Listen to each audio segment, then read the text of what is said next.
Magandang araw mga Solar. So muli nagbabalik ang inyong Solar, si Solarens. Yan. So meron na lang tayong mga dalawang araw siguro. Mapapower up na natin ito. At meron na tayong naka-ready ng mga DCMCB at yung SPD, no? So DCMCB, ibig sabihin ay direct current miniature circuit breaker para sa solar panel or PV module, no? At yung ating surge protection device, ayan, nakasama na rin yan. So lahat ng DC controls para sa panel ay nakaseparate. Iisang metal enclosure ang ating pinaglagyan yan. Okay? At meron pang rapid shutdown yan na inilagay doon sa taas, dito sa labas. Yan. At ayun pa rin, yung 6 na batteries, nakakonect na. Ayan na yung bus bar na tinatanong ninyo. Yan, isang buong bus bar yan. No?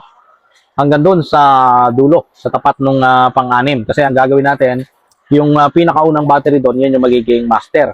No? Magiging master na battery.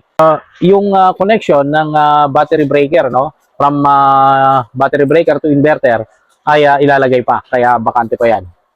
So, tigda dalawa kasi yon, tigda dalawang positive, dalawang negative.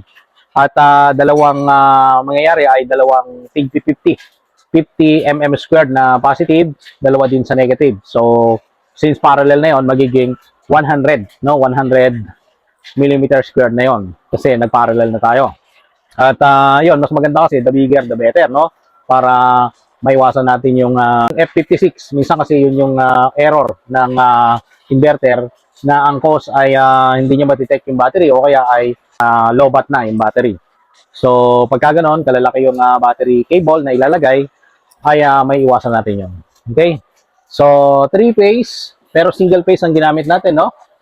Tatlong single phase na 18 kilowatts, no? So, 18 times 3, 54 kilowatts lahat yan. At pinasilip ko naman yung solar panel sa taas, no? Kaya lang, nasa 68 pa lang yun na ilalagay dahil 88 pieces lahat yun, na 615 watts bawat isa. Okay.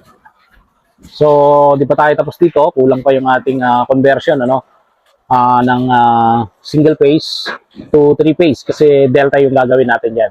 At meron na tayong mga bus bar kasi dyan magkakaroon ng creation ng delta. Connect dito yan, magtatagpo-tagpo sa bus bar para sa grid side at ganun din ito sa load side. So, yun. Update ko kayo pagka natapos na natin yan.